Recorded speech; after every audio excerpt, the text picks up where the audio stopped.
What goes on, guys? We're back here again with yet another review, and today we're going to be taking a look at the brand new Walmart Collector Con exclusive Captain America Bucky Barnes edition. Now, this is a new Bucky cap, and I think it's been way overdue. We've had the original Bucky cap for years now, and while I think that figure still does hold up to an extent, I'm pretty sick of the Bucky cap mold. So this is a pretty iconic figure for the Marvel Legends line in general, in my opinion. I think it's a very, when you say Bucky cap, you know, probably for another couple years, nobody's going to be thinking of this figure. They're going to be thinking of the OG Bucky cap. So this has a lot to live up to. So without further ado, let's go ahead and pop this bad boy open. I'm pulling old Barnes in. This is a good looking figure. There's a lot to like about this. Now, I don't think it's perfect, and we're going to talk about what I think they could have improved upon, but overall, I really think that this is a very well done figure. And again, it's figures like this that let me know that Hasbro can do it.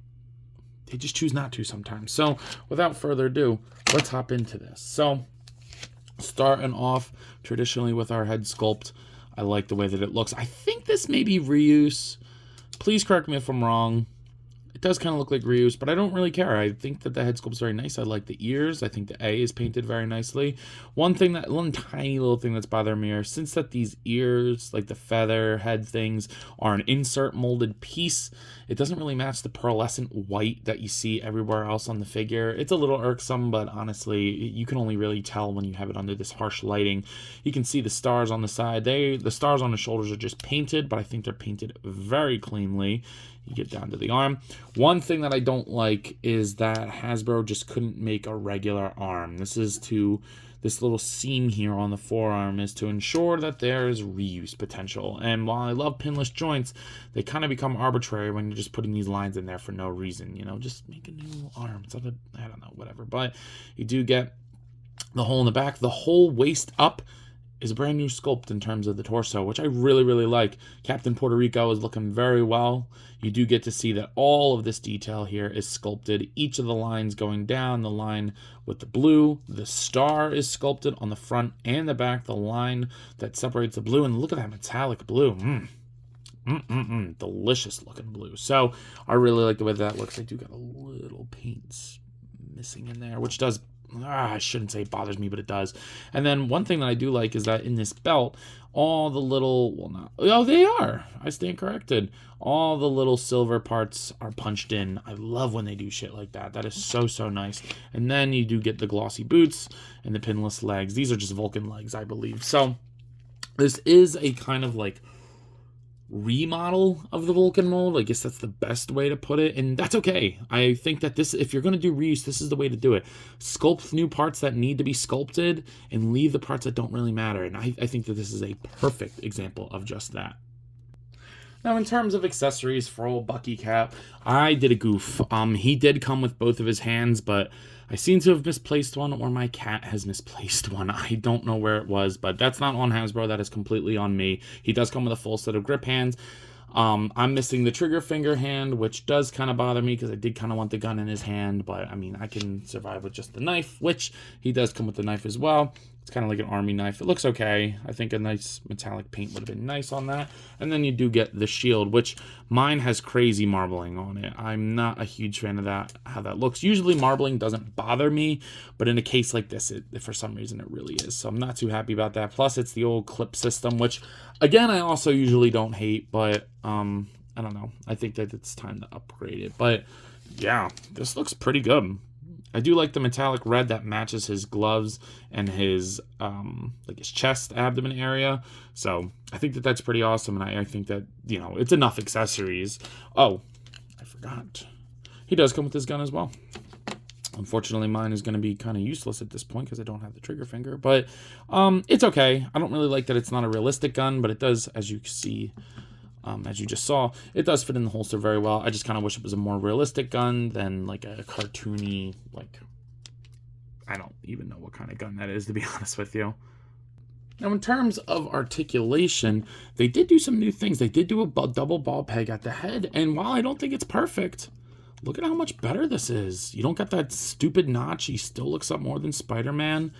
And then he can look around and rotate. Again, it is not perfect, but it is getting there, and I really like that. The shoulders go up pretty much just about to horizontal. That's okay. They'll go down. They'll rotate. The star is not getting effed up. And then the butterfly joint is kind of stupid. I don't know. Like, why do you have all that space there and not be able to use it? Like, shouldn't this be able to, like, tuck in all the way? I don't know. It's weird to me. Bicep swivel, double jointed elbows that are pinless. They look nice. And then wrist swivel and hinge. And then you do get the traditional ab crunch on him. So he can only crunch forward about that much, arc that way, that much back. You do get the paint all the way, which is nice. Now, I don't know how I feel about the belt.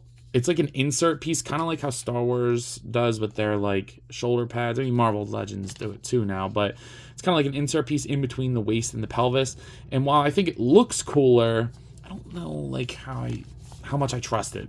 Like, and it like, if you move it, you can kind of see that there's like a notch and a groove in there. So if you don't move the belt the right way, it doesn't. I don't know. I don't know how I feel about this. Let me know what you guys think. Is this something that we want to see moving forward or not? Because I don't know. I don't know if I'm digging it. So you do get a waist twist. You do get the pelvis. The hips go out that far. They go down. He will kick forward very far. He'll go back. Upper thigh cut. Double jointed knees. And then the ankle. Well, you get a boot swivel. Then the ankle goes down, up, both very far, and a pivot. So you can get Bucky Cap into all those nice soldier-y poses that you would want your Captain America figure to have. Full disclosure, I do not have a Bucky Cap figure here with me. I have the original one, and I have tons and tons of other figures utilizing the Bucky Cap mold, but unfortunately, none of them are here with me, so I'm doing you a disservice of not showing you the original one versus this one, and I apologize for that. Here he is next to the NECA Toys King Kong, and then the Jazzwares Fortnite Series 6-inch Peely. Here he is next to the McFarlane Toys Dark Knight Returns Collect-to-Build Batman. And then we have the Hasbro Marvel Legends X-Men's Darwin, utilizing the Pizza Spider-Man mold, which is probably the second most popular Marvel Legends buck that they use. So, I don't know, maybe one day we'll get a redone version of that. I hate that mold personally. I didn't really mind Bucky Cap for the most part. Once I started putting pinless limbs on them, I think Bucky Cap is okay for what it is. I have always hated this mold, so I'd be fine if they retired that. And then finally, here he is next to Zombie Captain America from the What If series. So some of you are probably out there wondering, yo, Ant, what are you thinking of this figure? And I gotta say, I'm happy that I got my hands on it. I will say also, it was pretty easy to get. Usually I'm very nervous about Walmart exclusives and online stuff and things like that. I don't usually like to buy my stuff online. I like to go out and hunt for it. But when the time comes, I will order something online if I need to. And luckily, this was not hard at all. I actually wasn't on there when it dropped, and I came back a day or two later, and he was still available. So I really can't complain. If all exclusives were like that, maybe I would buy things online more often. But considering this is $25, it's going to run you a little bit more with shipping and handling and all that good stuff. So with that being said, I'm going to go ahead and give this guy an 8 out of 10. I think that there could have been things that are improved upon, but I also think that it's a very strong figure. And if the whole Marvel Legends line was done with this level of quality, they'd be kind of untouchable. So, with all that in mind, I believe that's all I got for today. If you have not already, please be sure to like, comment, subscribe. Also, be sure to follow me on Instagram and TikTok. I post a lot over there, and I have a lot of fun, and I'm pretty sure you all will too. But as always, let me know. You coppin'? See you guys in the next one. Peace. What goes on, guys? I wanted to hop on here again and thank you all for watching, and to let you know that if the following apps interest you, feel free to follow me on them, as I put the links in the description for you guys. I really appreciate everything you all do for me, so DM me with any questions or thoughts. I'd love to sit and talk with you all.